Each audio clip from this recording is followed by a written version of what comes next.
श्रीमद् भागवत महापुराण। भगवान अद्भुत लीला विहारी हैं, जो बल के समुद्र हैं, जितने भी बलवान हैं उन्हीं के अंश से बलशाली हैं। आज वो महाबली प्रभु भागने की लीला करते हैं, रण से भागने की लीला करते हैं, इसलिए पहले उनकी जय बोलते हैं। बोलो रणछोर भगवान की जय, श्री द्वारिकाधीश भगवान की जय। 18वां संग्राम छिड़ने वाला है जरासंध से। 23 अक्षौणी सेना 17 बार लाया और भगवान श्री कृष्ण और बलराम जी ने 23 अक्षौणी सेना 17 बार संहार की और जरासंध को छोड़ दिया। 18वीं बार उसने बहुत से तपस्वी ब्राह्मणों को अनुष्ठान में बैठाला था और कहा 17 बार हार गया हूं। अगर 18वीं बार हारा तो आप सब ब्राह्मण लोग, बहुत ब्राह्मण भक्त था। एक समय निश्चित था जिस समय ब्राह्मण उनके सामने मांगने आते थे और वो कहता था अगर गर्दन भी मांग लोगे तो दे देंगे। तो कहा आपकी उपासना करता रहा, अगर 18वीं बार हार गया तो परिणाम ठीक नहीं होगा। अब सब ब्राह्मण तो भगवान से मनाने लगे, प्रभु अगर आप नहीं हारे तो पता नहीं क्या करे जरासंध। हजारों राजाओं की वो बलि चढ़ाने के लिए बंद किए था, 20,000 शायद ऐसे भैरव बलि देने के लिए, जैसे बकरा बंद किए जाते ऐसे राजाओं को बंद किए था। महाबली जरासंध था, कोई साधारण नहीं था। ब्राह्मणों ने अनुष्ठान, भगवान का नाम है नमो ब्रह्मणे देवाय। भगवान ने विचार किया कि ऐसे रण क्षेत्र से भागना तो ठीक रहेगा नहीं, जरासंध को पीठ दिखा के क्या लीला हो। तो भगवान के मन है देवर्षि नारद जी। देवर्षि नारद जी काल यवन महाबलशाली, उसके समीप गए। देवर्षि नारद जी एक ऐसे संत हैं, कहीं भी जाए सब जगह सम्मान होता था। कहीं भी राक्षस के पास भी जाए तो पूजा करेगा, देवता के पास जाए तो पूजा करेगा। सबको पता था नारद जी हमारे ही ऐसे। काल यवन ने कहा महाराज त्रिभुवन में कोई हमारा जोड़ नहीं रह गया लड़ने वाला। तो देवर्षि नारद जी ने कहा अभी तुम्हें पता नहीं है, श्री कृष्ण चंद्रजू मथुरा में विराजमान, तुम्हारे जैसे वीरों को खूब अच्छे से तृप्त कर देंगे। काल यवन ने कहा मथुरा में क्या नाम है? श्री कृष्ण। कैसा रंग है? सांवला। अवस्था नव किशोर, 4 भुजाएं, पीतांबरधारी। बोले बस आप निश्चिंत रहो, मारा गया। देवर्षि नारद जी की प्रेरणा से 3 करोड़ म्लेच्छ सेना लेकर काल यवन ने मथुरा को घेर लिया। उधर 18वीं बार 23 अक्षौणी सेना लेकर जरासंध चल पड़ा।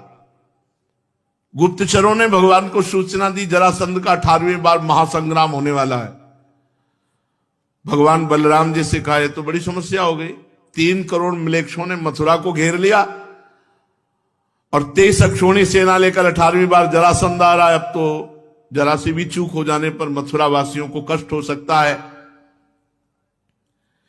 इसलिए भगवान ने समुद्र में एक पुरी की रचना की, द्वारिकापुरी की, किले की रचना की।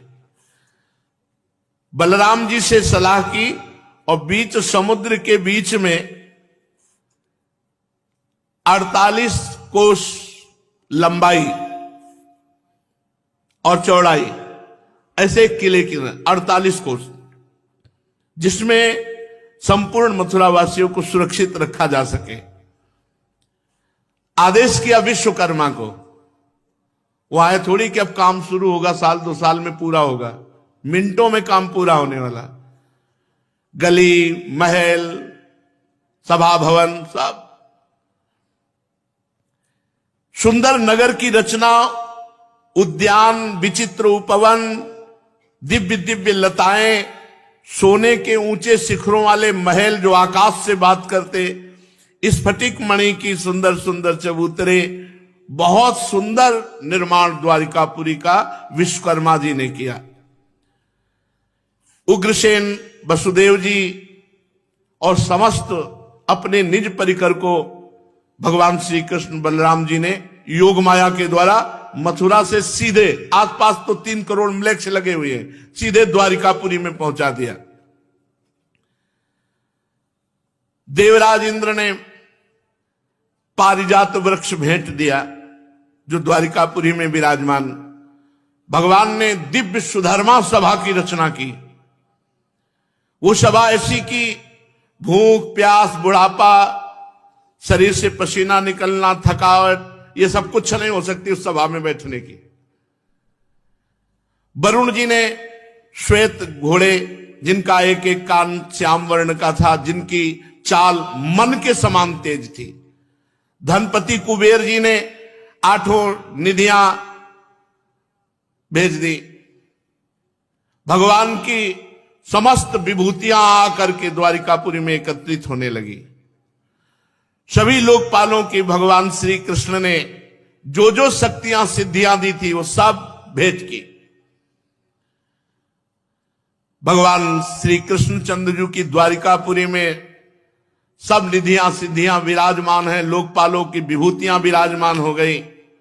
जब देखा कि योग माया के द्वारा सब मथुरावासी सुरक्षित द्वारिकापुरी पहुंच चुके हैं और जो कुछ थोड़ी प्रजा रह गई है उसके लिए बलराम जी को कि एक भी व्यक्ति का कहीं कोई भी अंग भंग ना होने पावे, और गले में कमलों की माला डाली, पीतांबर फहराते हुए मुख्य दरवाजे से मथुरा के निकले। तम विलोक्य विनिष्क्रांत मुज्जिहानमिवोडुपम दर्शनीय तमम श्यामम पीत कौशेवाससम श्रीवत्स वक्ष संभ्राजत कौस्तुभा मुक्त कंधरम प्रचुदीर्घ चतुर्बाहुम नौ कंजारुणे क्षणम। भगवान जब मथुरा के प्रधान द्वार से निकले उस समय ऐसा मालूम हो रहा था एक साथ कई चंद्रमा उदय हुए हो। नील श्याम कांति, श्यामल शरीर अत्यंत दर्शनीय, उस पर रेशमी पीतांबर बिजली की कांति जैसा, वक्षा स्थल पर स्वर्ण रेखा, श्रीवत्स का चिन्ह, गले में कौस्तुभ मणि, अजान बाहु, लंबी लंबी भुजाएं, हाल में खिले हुए कमल के समान कोमल रत्नारे नेत्र, मुख पर मुस्कुराहट, आनंद की राशि राशि अटखेलियां, कपोल की छटा ही निराली, मंद मंद मुस्कान, जो देखे उसका चित्त चुरा ले। कानों में मकराकृत कुंडल झिलमिल झिलमिल कर रहे हैं। नारद जी ने ऐसा ही बताया था। प्रधान द्वार पे काल यवन खड़ा था, आसपास म्लेच्छ सेना घेरे हुए थी। काल यवन ने निश्चित किया यही श्री कृष्ण है, क्योंकि जैसा बताया था देवर्षि नारद जी ने वैसा है। श्रीवत्स चिन्ह, 4 भुजाएं, श्याम शरीर, कमल नेत्र और बनमाला धारण कर मस्ती से निकले, और बड़ी चंचलता है नेत्रों में। यही श्री कृष्ण है। ललकारा उसे, वासुदेव मुझसे युद्ध करो। कालयवन ने, भगवान ऐसे डर पे मानो जैसे कोई डर रहा हो कालयवन से। कालयवन ने देखा है तो डर गया हमारी केवल आवाज से। कालयवन दौड़ा, जैसे वो पैर बढ़ा रहा है वैसे भगवान भागने के पैर बढ़ा रहे। कालयवन ने कहा तो कह रहे थे बहुत वीर योद्धा है, अभी तो आवाज दी और सिकुड़ गया, और हम दौड़े तो भाग पड़ा पीछे की तरफ। भगवान जी देखा कालयवन आया, रणभूमि से भाग पड़े। बड़े बड़े योगी जन जिनका ध्यान धरते रहते हैं, कालयवन उनके पीछे दौड़ा। भगवान रण छोड़कर भागे। कालयवन को इतनी दूरी बनाए थे कि अब पकड़ा तब पकड़ा। भगवान से कहता, अरे आपकी इतनी महिमा है वासुदेव, कैसे तुम भाग रहे हो, थोड़ा तो हमसे युद्ध करो। भगवान और भाग रहे, पीतांबर कस के। कालयवन पीछे भागा, भगवान एक गुफा में घुस गए। कालयवन उसके पीछे पीछे आवाज करता हुआ जा रहा, अरे यशस्वी यदुवंश में पैदा हुए हो, युद्ध छोड़कर भाग रहे हो, तुम तो इतने बड़े वीर हो कि कंस को मार दिया, थोड़ा तो रुको, हमारी भुजाओं का तो आनंद लो। भगवान गुफा में चले गए। अभी उसके इतने भाग्य नहीं थे कि भगवान का स्पर्श पा लेता। वो आक्षेप करता रहा, भगवान गुफा में प्रवेश कर गए। काल यवन भी पीछे गुस्साता हुआ प्रवेश किया, तो वहां सो रहे थे महाराज मुचकुंद। भगवान ने अपना पीतांबर उड़ा दिया।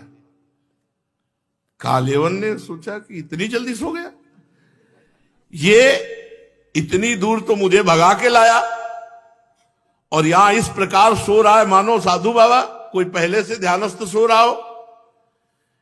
अभी हमारा परिचय नहीं जानता। कालयवन ने गुस्सा के एक लात मारी कस के। जो ही लात मारी सोई, जो सो रहे थे वो उठ गए। जो ही उठे और आग खोली सोई, वो आग लग गई कालयवन के शरीर में, वो भस्म हो गया।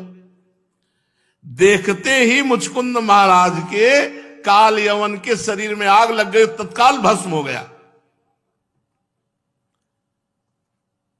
राजा परीक्षित ने पूछा, भगवान केवल दृष्टि खोलने मात्र से कालयवन जैसा महाबलवान जलकर भस्म हो गया है, कौन पुरुष थे, किस वंश के थे, ये शक्ति उनमें कैसे आई, किसके पुत्र थे? आप कृपा करके बताइए कि वो पर्वत की गुफा में जाकर क्यों सो रहे थे। श्री सुखदेव जी महाराज कहते हैं, परीक्षित वे इक्ष्वाकु वंशी महाराजा मानधाता चक्रवर्ती सम्राट, उनके पुत्र राजा मुचकुंद थे। ये बड़े ब्रह्म ऋषियों के भक्त, सत्य प्रतिज्ञ, संग्राम विजयी महापुरुष थे महाराज मुचकुंद। एक बार इंद्रादि देवता राक्षस असुरों से अत्यंत भयभीत हो गए थे, तो उन्होंने महाराज मुचकुंद से प्रार्थना की कि युद्ध में हमारे साथ सहयोग करो। बहुत दिनों तक युद्ध करते हुए महाराज मुचकुंद ने दैत्य और राक्षसों को पराजित किया।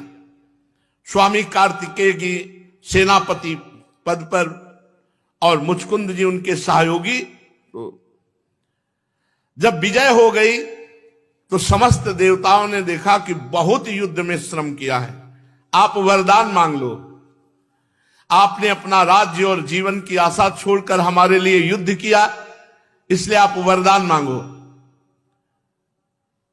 क्योंकि आप जितने दिन यहां युद्ध करते रहे, इतने में आपके पुत्र, रानियां, बंधु बांधव, अमात्य, मंत्री, ये सब के सब अंतर ध्यान हो गए, बहुत समय व्यतीत हो गया।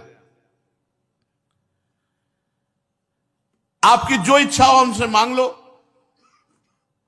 कैवल्य मोक्ष देने का अधिकार केवल भगवान श्री हरि को है, हम सबको नहीं है। इसके अलावा मांग लो। कैवल्य मोक्ष देने की सामर्थ्य तो केवल अविनाशी भगवान श्री हरि में है। परम यशस्वी राजा मुचकुंद ने कहा, देखो इस समय में वरदान एक ही सुहाई दे रहा, मैं बहुत थक गया हूं, सोना चाहता हूं। तो बोले जाओ, नींद तुम्हें दी, खूब सो आराम से। नींद भर करके जब तुम्हारी नींद परिपक्व हो जाए तब उठना। अगर बीच में सोते समय कोई मूर्ख तुम्हें जगा देगा तो तुम्हारी दृष्टि पड़ते ही वो भस्म हो जाएगा, ऐसा देवताओं ने कहा। और ये बात भगवान को पता थी, तो सोचा काल यवन का हिसाब किताब यहां कर देते हो। मुचकुंद बहुत परहितकारी हैं तो उनको दर्शन भी दे देते हैं। काल यवन भस्म हो गया। सोई मुचकुंद जी आसपास नेत्र दौड़ाए तो देखा जगमग जगमग कांति जिनके अंगों से हो रही है। तमालोक्य घनश्यामम पीत कौसेयवाससं श्रीवत्स वक्षसं भ्राजत कौस्तुभेन विराजितम् चतुर्भुजं रोचमानं वैजयन्त्या च मालया चारु प्रसन्न वदनम स्फुरन् मकर कुंडलम। भगवान श्री कृष्ण का श्री विग्रह वर्षाकालीन मेघ के समान श्यामला, रेशमी पीतांबर धारण किए, वक्षास्थल पर श्रीवत्स, गले में कौस्तुभ मणि, दिव्य ज्योति बिखेर रहे हैं। चार भुजाएं, वैजयंती माला घुटनों तक लटक रही है, श्रीमुख कमल अत्यंत सुंदर प्रसन्नता से खिला हुआ, कानों में मकराकृत कुंडल जगमगा रहे हैं, ओठों पर प्रेम भरी मुस्कुराहट, नेत्रों की चितवन प्रेम की वर्षा कर रही, अत्यंत नवकिशोर अवस्था, मतवाले सिंह के समान निर्भीक चाल। राजा मुचकुंद यद्यपि बड़े बलशाली धैर्यवान, पर भगवान का दर्शन देखकर चकित हो गए, हतप्रभ हो गए, घबरा गए। भगवान का तेज दुर्धर्ष है। तनिक सशंकित कांपते हुए महाराज मुचकुंद भगवान श्री कृष्ण से बोले। राजा मुचकुंद ने कहा, आप कौन हैं? इस कांटों से भरे हुए घोर जंगल में आप कमल के समान कोमल चरणों से क्यों विचर रहे हैं? और इस पर्वत की एकांतिक गुफा में पधारने का प्रयोजन क्या है? क्या आप समस्त तेजस्वियों के मूर्तिमान तेज हैं? कौन है आप? कोई दूसरा लोकपाल इतना तेजस्वी नहीं हो सकता। या तो आप ब्रह्मा हैं, या विष्णु हैं, या शंकर हैं। कौन है? क्या नारायण है? मैं समझ नहीं पा रहा हूं। आपके तेज से संपूर्ण गुफा का अंधेरा दूर हो गया। आपकी अंग कांति देखने की मेरी क्षमता नहीं, इतना तेज है। हे पुरुष श्रेष्ठ, यदि आपको रुचे तो अपना जन्म, कर्म और गोत्र बतलाइए, क्योंकि हम सच्चे हृदय से जानना चाहते हैं आप कौन हैं। पुरुषोत्तम, यदि आप हमारे बारे में जानना चाहते हैं तो हम इक्ष्वाक वंशी चक्रवर्ती सम्राट महाराजा मानधाता के पुत्र हैं। मेरा नाम मुचकुंद है, इक्ष्वाक वंशी क्षत्रिय हैं। मैं आपके चरणों में नमस्कार करता हूं। बहुत दिनों तक जागते रहने के कारण मैं थक गया। निद्रा ने मेरी समस्त इंद्रियों की शक्ति छीन ली थी, बेकाब कर दिया था। मैं यहां सो रहा था, अभी अभी पता नहीं किसने मुझे जगा दिया और उसके पापों ने उसको जलाकर भस्म कर दिया। इसके बाद परम सुंदर आपका दर्शन हुआ। महाभाग, आप समस्त प्राणियों के माननीय हैं। आपका दिव्य असह्य तेज मेरी शक्ति को छीन कर रहा है। मैं बहुत देर तक आपको देख नहीं सकता और आपसे बोल नहीं सकता।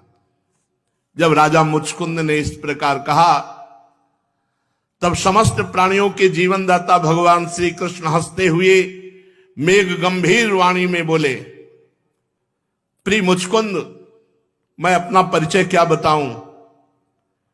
मेरे अनंत जन्म कर्म है, मेरे अनंत जन्म कर्म है। मेरा नाम भी अनंत है, मेरे कर्म भी अनंत है, मेरे जन्म भी अनंत है। मैं भी अपनी गिनती नहीं जानता। संभव है कोई पुरुष अनेक जन्मों तक प्रयास करके धूल के छोटे छोटे कणों को गिन ले, परंतु मेरे गुण को, मेरे जन्म को, मेरे कर्म को, मेरे नामों को, मेरी लीला को नहीं गिन सकता। हरि अनंत, हरि कथा अनंता। भगवान कह रहे छोटे छोटे कण, धूल कण गिन लो, पर मेरी महिमा। इसीलिए वेद भी नेति नेति कहते हैं। राजन, सनक सनंदन सनातन सनत कुमार, ये परम ऋषिगण मेरे त्रिकाल सिद्ध जन्म और कर्मों का वर्णन करते रहते हैं, परंतु कभी उनका पार नहीं पाते। मुचकुंद, ऐसा होने पर भी मैं अपने वर्तमान के जन्म, कर्म और नामों का वर्णन करता हूं। सुनो, ब्रह्मा जी ने मुझसे धर्म की रक्षा के लिए, पृथ्वी का भार हरण करने के लिए, असुरों का संहार करने के लिए प्रार्थना की। उन्हीं की प्रार्थना से मैंने यदुवंश में वसुदेव जी के यहां अवतार ग्रहण किया, और अब मैं वसुदेव जी का पुत्र हूं, इसीलिए लोग मुझे वासुदेव कहते हैं। अब तक मैंने कालनेमी असुर, जो कंस के रूप में पैदा हुआ था, प्रलंबासुर, बकासुर, अघासुर, पूतनाएं, अनेकों साधुद्रोही असुरों का संहार कर चुका हूं। राजन, ये जो तुम्हारी दृष्टि पड़ते हुए भस्म हुआ, ये काल यवन था, जो मेरी प्रेरणा से तुम्हारी तीक्ष्ण दृष्टि पड़ते ही भस्म हो गया। अब मैं तुम पर कृपा करने के लिए गुफा में प्रकाशित हुआ हूं, क्योंकि तुमने पहले मेरी आराधना की है और आराधना कभी भी विफल नहीं जाती। इसलिए राजन, तुम्हारी जो अभिलाषा हो मुझसे वरदान मांगो, मैं तुम्हारी सारी लालसा अभिलाषाएं पूर्ण कर दूंगा। माम प्रपन्नो जनः कश्चिन भूरोर्हति सोचितुम, जो पुरुष मेरी शरण में आ गया उसके लिए त्रिभुवन की कोई ऐसी वस्तु पद नहीं है जो उसे प्राप्त ना हो जाए। ये श्री सुखदेव जी कहते हैं, परीक्षित, जब भगवान श्री कृष्ण ने इस प्रकार कहा तब राजा मुचकुंद को गर्गाचार्य जी की बात याद आ गई कि भगवान का अवतार होने वाला। वो जान गए स्वयं सच्चिदानंद भगवान पधारे हैं। आनंद में भरकर अश्रु प्रवाह करते हुए साष्टांग दंडवत की और इस प्रकार स्तुति प्रारंभ की। विमोहितोयम जनई समायया त्वदीयया त्वाम न भजन्त्यनर्थ दृक्, सुखाय दुःख प्रभवेषु सज्जते, गृहेषु योषित पुरुषश्च वंचितः। प्रभो, जगत के सभी प्राणी आपकी माया से अत्यंत मोहित हो रहे हैं। क्यों? क्योंकि वे आपसे विमुख हैं। भगवान की माया कब फांसती है? जब आप भजन नहीं करोगे, नाम जप नहीं करोगे, भगवान की अर्चना वंदना लीला कथा इनसे दूरी रहोगे तो माया फांस लेगी। प्रभु, जगत के सभी प्राणी आपकी माया से अत्यंत मोहित हो रहे हैं। वे आपसे विमुख होकर अनर्थ में फंसे रहते हैं क्योंकि आपका भजन नहीं करते। बस सुख की प्राप्ति के लिए घर गृहस्थी के उन झंझटों में फंस जाते हैं जो सारे दुखों के मूल स्रोत हैं। इस तरह चाहे स्त्री हो या पुरुष, सब ठगे जा रहे हैं आपकी माया से। इस पाप रूप संसार से सर्वथा रहित प्रभु, ये भारत भूमि अत्यंत पवित्र कर्म भूमि है। ध्यान दीजिए, बड़ा दुर्लभ है। ये भारत भूमि पवित्र कर्म भूमि है। इसमें मनुष्य रूप में जन्म होना तो अत्यंत दुर्लभ है। और मनुष्य जीवन इतना पूर्ण है कि इसमें भगवत प्राप्ति की सारी सुविधा है, कोई भी असुविधा नहीं। अपने परम सौभाग्य से और भगवान आपकी हेतु की कृपा से जो भारत भूमि में मनुष्य जन्म प्राप्त करके अपनी मति गति को असत संसार के भोगों में लगाकर घर गृहस्थी के अंधेरे कुएं में पड़ा रहता है, आपका भजन नहीं करता, आपके श्री चरण कमल की उपासना नहीं करता, वो ठीक उसी पशु के समान दुर्गति को प्राप्त होता है जो तृण से ढके हुए अंधेरे कुएं में जाकर तृण के लोभ से गिर जाए और वहां सड़ सड़ के मरे। भगवान, मैं राजा था, राज्य लक्ष्मी के मद में मतवाला हो रहा था। इस मरने वाले शरीर को ही तो मैं आत्मा अपना स्वरूप समझ रहा था। प्रभु, राजकुमार राजकुमारी, रानी, खजाना, पृथ्वी का लोभ, यही सब मुझे लग रहा था सत्य है। उन वस्तुओं की चिंता दिन रात मेरे गले में लगी रहती। इस प्रकार मेरे जीवन का यह अमूल्य समय बिल्कुल निष्फल व्यर्थ चला गया।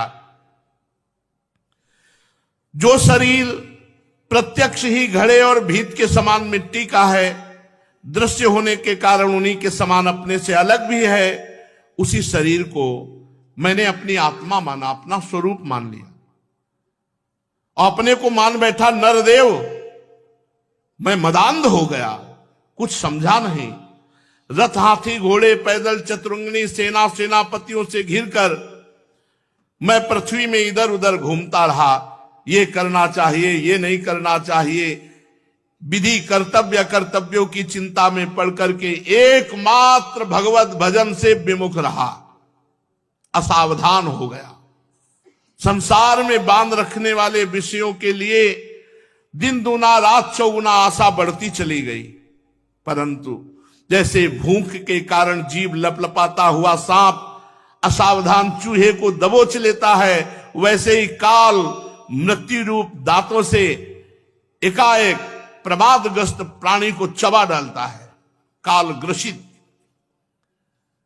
प्रभु जो पहले सोने के रथों पर बड़े बड़े गजराजों पर चढ़कर अपने को राजा नरदेव कहलाता, वही शरीर जब काल का ग्रास बन जाता है तो फेंक देने पर पक्षी खा जाते, विष्ठा बना देते हैं। धरती में गाड़ देने पर सड़कर कीड़ा हो जाता है, आग में जला देने पर राख का ढेर बन जाता है। प्रभु जिसने सारी दिशाओं पर विजय प्राप्त कर ली और जिससे लड़ने वाला संसार में कोई रह नहीं गया, जो श्रेष्ठ सिंहासन पर बैठता है और बड़े बड़े नरपति जो पहले उसके समान थे अब जिसके चरणों में सिर झुकाते हैं, वही पुरुष जब विषय सुख भोगने के लिए जो घर गृहस्थी की एक विशेष वस्तु है अपनी रानियों के पास जाता है तो उनके हाथ का खिलौना उनका पालतू पशु बन जाता है। प्रभु बहुत से लोग विषय भोग छोड़कर पुनः राज्य आदि भोग मिलने की इच्छा से ही दान पुण्य करते हैं कि मैं फिर जन्म अगला लूं तो बड़ा सम्राट बनूं, ऐसी कामना रखकर तपस्या में भली भांति स्थित होकर शुभ कर्म करते हैं। जिसकी तृष्णा बढ़ी हुई है भोगे हुए भोगों को पुनः भोगने की इच्छा का नाम तृष्णा है, वह कदापि सुखी नहीं हो सकता। अपने स्वरूप में एक रस स्थित रहने वाले हे भगवान, ये जीव अनादिकाल से जन्म मृत्यु रूप संसार के चक्कर में भटक रहा है। बहुत सुंदर बात। भवाप वर्गो भ्रमतो यदा भवेद जनश्च तरह च्युत सत्समागमः सत्संगमो यर्हि तदैव सद्गतौ परावरे से त्वयि जायते मतिः। अनादिकाल से बार बार जन्म बार बार मरण, इस संसार चक्र में जीव भटक रहा है और जब संसार चक्र से छूटने का आपकी कृपा से समय आता है तब उस जीव को सत्संग मिलता है। सत्संग मिला, भगवान की हमारे ऊपर बड़ी कृपा है। अब हमारा आखिरी जन्म होने वाला है, इसीलिए भगवान ने हमें सत्संग दिया है। अब मोहि भाव भरोस हनुमंता बिनु हरि कृपा मिले नहीं संता, जो प्रभु मोहि अनुग्रह कीना तो तुम आई दरस सठ दीना। संतों का समागम भगवान की शुद्ध कृपा, बिनु सत्संग विवेक न होई, राम कृपा बिनु सुलभ न सोई। जब जन्म मृत्यु चक्र से छूटने का जिस जीव के ऊपर भगवान की कृपा होती समय आता है तो उसे सत्संग मिलता है। ये निश्चय है कि जिस क्षण सत्संग प्राप्त होता है उसी क्षण संतों के आश्रय कार्य कारण रूप जगत के एकमात्र स्वामी आप में जीव की बुद्धि अत्यंत दृढ़ता से लग जाती है। भगवान, मैं ऐसा समझता हूं कि आज मेरे ऊपर आपकी परम अनुग्रह वर्षा हो रही है। क्यों? क्योंकि बिना परिश्रम के अनायास ही मेरा आज संसार बंधन टूट गया। आपका दर्शन बड़े बड़े योगी लोग ध्यान करते रहते हैं, आप उनके ध्यान में नहीं आते, वो आप मेरे सामने खड़े हैं। हे अंतर्यामी प्रभु, आपसे क्या छिपा है? मैं आपके चरणों की सेवा के अतिरिक्त और कोई भी वर नहीं चाहता, क्योंकि जिनके पास किसी प्रकार का संग्रह परिग्रह नहीं है अथवा जो संग्रह परिग्रह के अभिमान से रहित हैं, वो लोग भी केवल आपके चरणों की सेवा की प्रार्थना करते रहते हैं।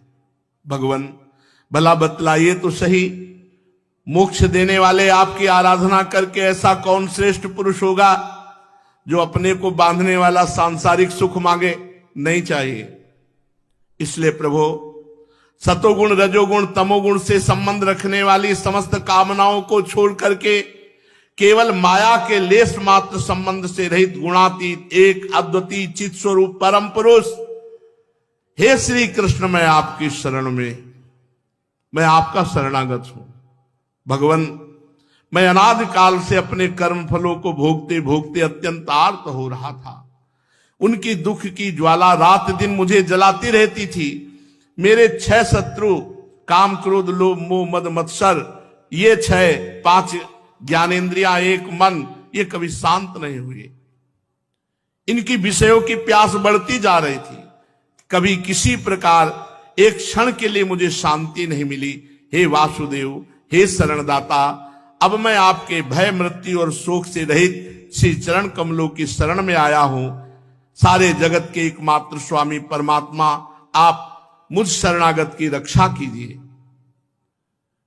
जब ऐसी मुचकुंद जी ने स्तुति की तो भगवान श्री कृष्णचंद्र जी ने कहा, सार्वभौम सम्राट, तुम्हारी मति, तुम्हारा निश्चय बड़ा पवित्र है, बड़े ऊंची कोटि के विचार हैं आपके।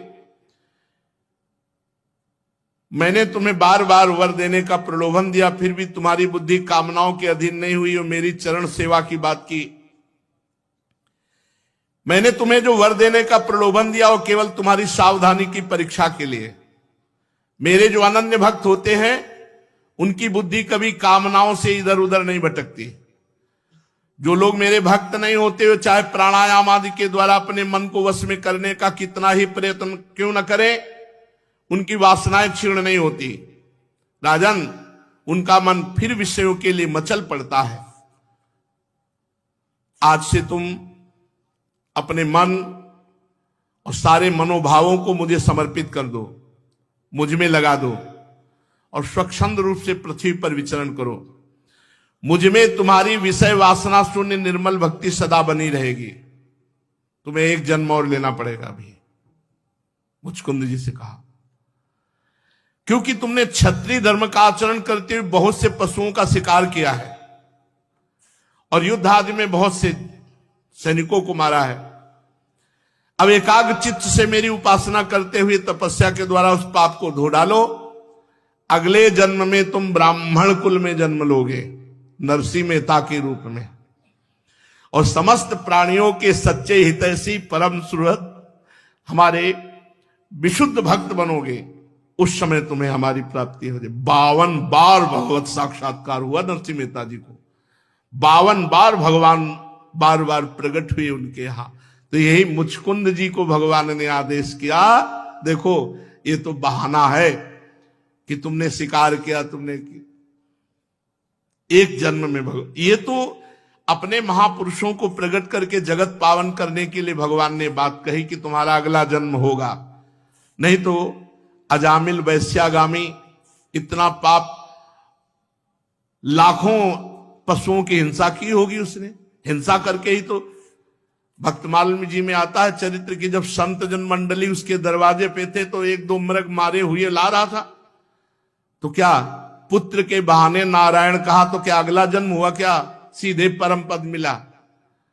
और भगवान बातचीत कर रहे हैं, बातचीत भगवान कर रहे हैं, अब इनका अगला जन्म होना चाहिए। लेकिन भगवान अपने कारक महापुरुषों को अवतार दिलाते हैं जगत मंगल के। नरसिंह मेहता जी के आज कृपा प्रसाद से हजारों लोग भगवत प्राप्त हो गए, हो रहे हैं, होते रहेंगे। महापुरुषों का प्रताप कभी निष्फल नहीं जाता। तो तुम्हारा अगला जन्म होगा ब्राह्मण कुल में और तुम प्राणियों के सच्चे हितैषी परम सुहृद होगे। फिर मुझ विशुद्ध विज्ञानानंद घन परमात्मा को प्राप्त करोगे। वही श्री नरसिंह मेहता जी के रूप में प्रकट हुए। शेष चर्चा आगे। श्री राधा वल्लभ लाल की।